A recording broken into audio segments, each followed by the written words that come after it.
Dépouiller un Range Rover pour en faire un Tomcat et participer au championnat de France d'endurance tout-terrain, cela peut faire sourire, mais dans le team Loisirs Évasion à Saint-Parot-Tertre, ce fut une sorte de défi.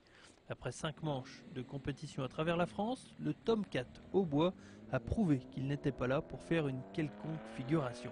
On s'est rendu compte qu'on n'était pas ridicule puisqu'avec l'ancien prototype qu'on avait reconstruit il y a 2 ans, on a quand même réussi à faire quelquefois 5e ou 6e au général dans la catégorie reine des prototypes sur le championnat de France d'endurance tout terrain. On s'est dit pourquoi pas aussi créer un produit et essayer de construire une auto nous-mêmes, puisque c'est vraiment pour nous le rêve abouti.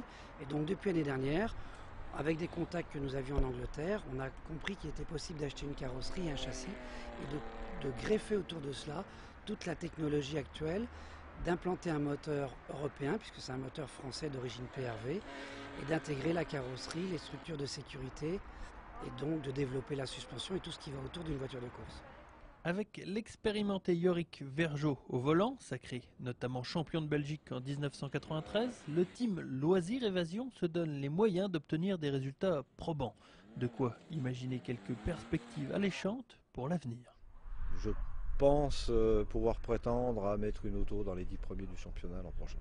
Voilà. Effectivement, la saison prochaine, Marc Lacroix s'attellera à la construction d'un nouveau prototype avec toujours la volonté de se débrouiller avec les moyens du bord et donc de se rapprocher un peu plus des premières places, histoire d'avoir le sentiment que même avec une petite équipe, on peut tout aussi bien réussir. Un beau proverbe, bonne